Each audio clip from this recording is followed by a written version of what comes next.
Snyder appoints 2 Board of Trustees replacements and Frost aids evidence tech training. Adam Diaz will have your latest forecast, and Don Edwards with your sports. Hi, I'm Caleb Rydell. I'm Callie Hunter, and this is Public Guy News.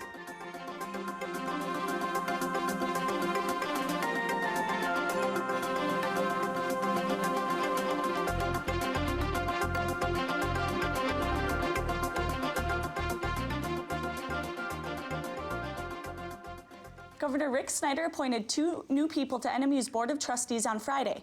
Travis Weber and Stephen Young will replace current trustees Richard Popp and Scott Holman in December. Weber is the chief legal counsel for Governor Snyder, and Young is the co-owner of the Lansing lobbying firm Governmental Consultant Services Incorporated. Weber and Young will both serve 8-year terms on the board, with their terms expiring on December 31st, 2026. NMU's Public Safety Institution teamed up with NMU's Forensic Anthropology Research Lab this month to conduct death investigation courses for evidence technicians.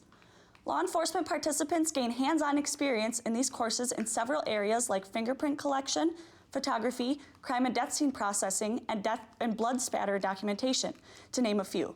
Frost Director Jane Wankmiller also showed participants real human bones to help them distinguish them from other bones. Around 20 officers attended each 2-day refresher course, with the last one scheduled for this week. A cougar has been spotted on the trail cam in Gogebic County on October 1st, about 9 miles north of Ironwood. Images of a cougar were captured on a game camera set for a state deer movement study. The images were reviewed and verified by the DNR this morning. There have been 38 confirmed cougar reports from Michigan since 2008, many of which are the same cougar, and only one of the reports was for the Lower Peninsula. Cougars are an endangered species in Michigan and are protected by state law, and there is no conclusive evidence of mountain lion breeding in the population of Michigan. Nearly 550,000 yearling trout and splake have been stocked by Marquette State Fish Hatchery in Marquette. In 2018, these fish are among the over 20 million fish that have been stocked in Michigan this year in public waters. The type and number of fish stocked depends on several factors, such as stocking requests and the temperature of the facility's rearing water. A member of the DNR has said that the Marquette hatchery had optimal temperatures this year and that the fish came out very large and in very good health. There are 6 state hatcheries and 2 cooperative hatcheries in Michigan that produce requested species, strains, and size of fish for fishery managers. 18 out of the 161 active volcanoes in the United States have recently been classified as very high threats, according to scientists with the U.S. Geological Survey. The new threat classifications are based on activity within the volcanoes and how close they are to people. Hawaii's Mount Kilauea tops this new list, with volcanoes in Washington, California, and Alaska making up the other 4. Cherokee students in an Oklahoma school district can now wear ceremonial eagle feathers for graduation. This decision came after Oklahoma's Attorney General Mike Hunter wrote to the Vian Public Schools, urging officials to reconsider the ban on the feathers in the graduation dress code. Hunter stated that the ban inhibited students' freedom of religion under the Oklahoma Religious Freedom Act. The letter came as the issue was being discussed by school officials, with Superintendent Victor Salcido ultimately making the decision to end the ban. And after this break, we'll be back with your national and international news.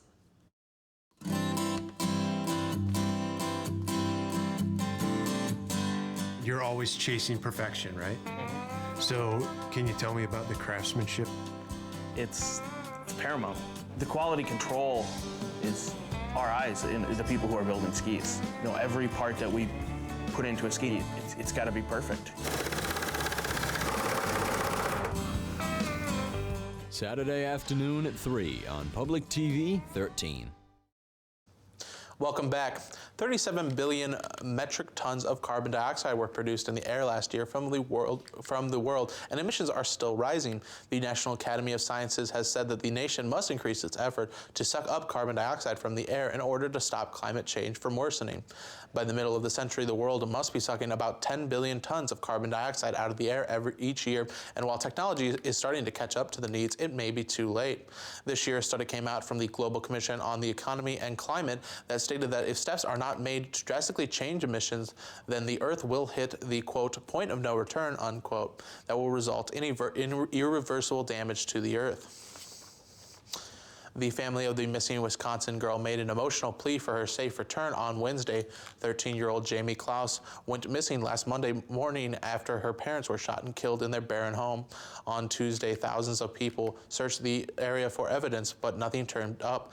WCCO's Mary McGuire is in Barron with the latest on day 10 of the investigation.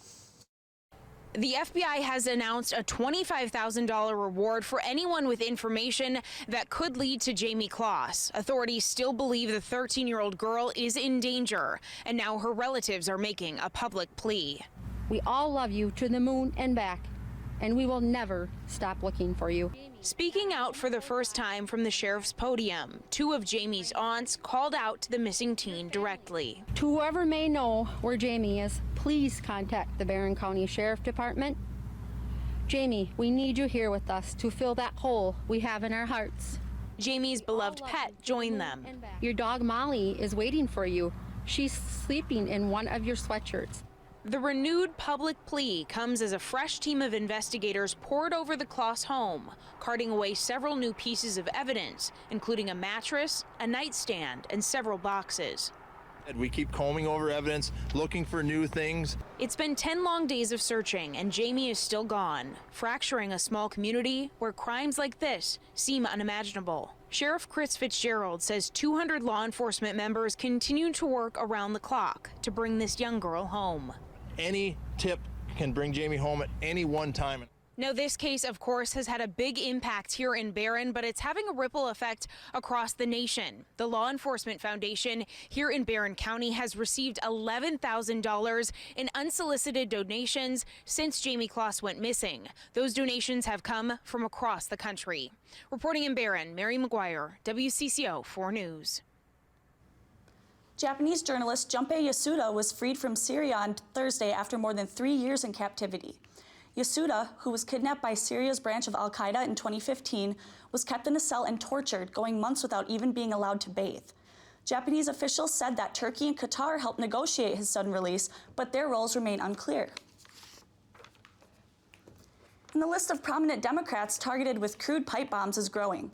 At least 3 more suspicious packages were identified overnight as federal investigators scramble to find who is responsible before one of them explodes.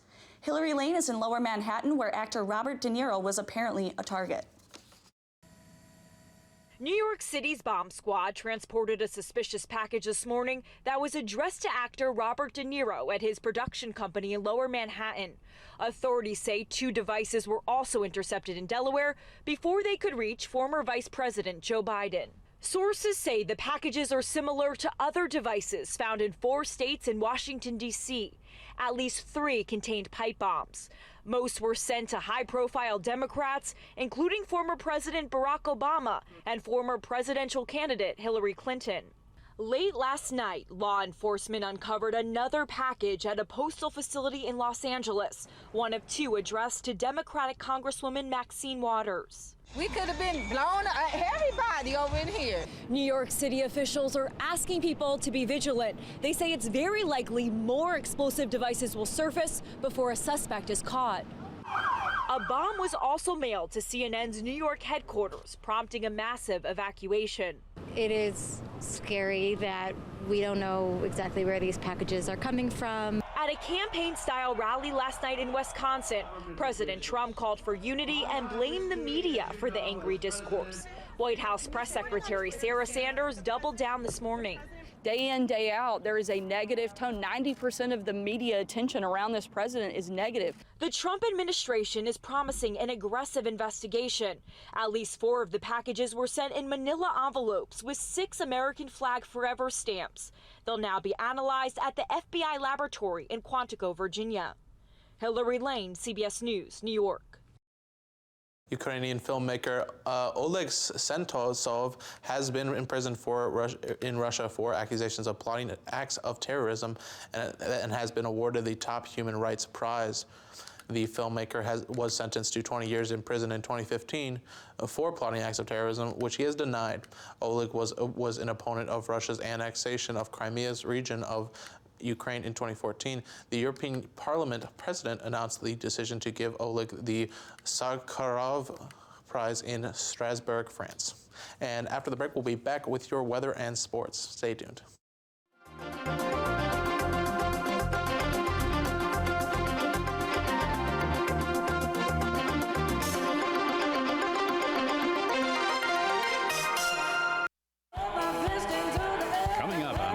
city limits.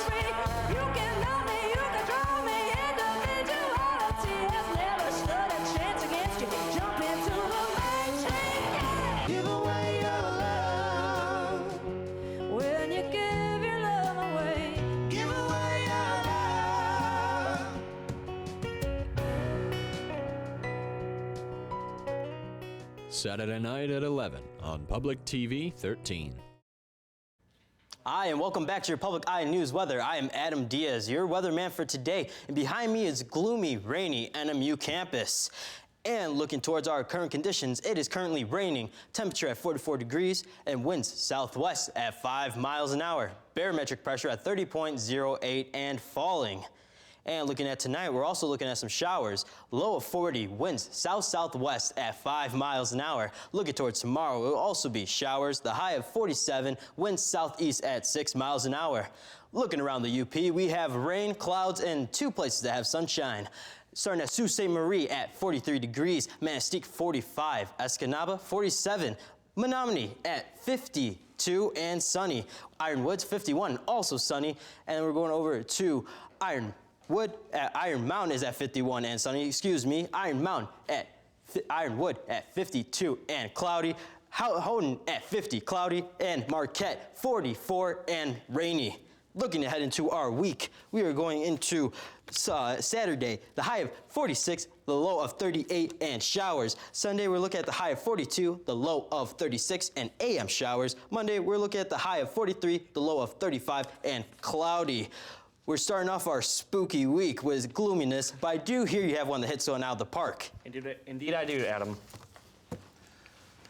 The World Series continued with Game 2 last night, with the win decidedly going to the Boston Red Sox. Pitcher David Price had himself a dominant game with only 2 earned runs, 3 hits, and 3 walks against 5 strikeouts in 6 innings. Former Tiger J.D. Martinez led the club with a 2 RBI single in the 5th as the LA Dodgers fell to the Red Sox 4-2. Game 3 of the World Series is tomorrow night at 8 Eastern. In NMU sports, senior Carissa Guthrie won the Women's Kohler Golf Classic in Wisconsin. Junior Caro Els took fourth place in the competition, while senior Haley Hewer took 8th place overall. The NMU women's golf team took 2nd overall in the competition. And in basketball, NMU senior basketball player Naba Eccles has been selected as the GLIAC's preseason player of the year, as the NMU men's team was picked 2nd in the GLIAC North. Eccles led the team in assists and tied for the first on the team with 17.5 points per game. Naba Eccles and senior Isaiah Johnson were both named first team All-GLIAC, which is the first men's team selection since 2008. Now, with a lot of success comes a lot of friends, and I hear you have a story about Friends. I absolutely do, Donnie. After the TV show Friends ended, Ross seems like he's having a rough time and has moved on to a life of crime. Police in Blackpool, Northwest England, posted a picture of a shoplifter who has a striking resemblance to David Schwimmer, the actor who played Ross Geller on the sitcom Friends. The police are still looking for the shoplifter and have ruled out the real David Schwimmer after a tweet from Schwimmer proving that he was in America at the time. And yeah, it's awesome and it's crazy. That's all the time we have for you today on Public Eye News. We hope you stop by again tomorrow.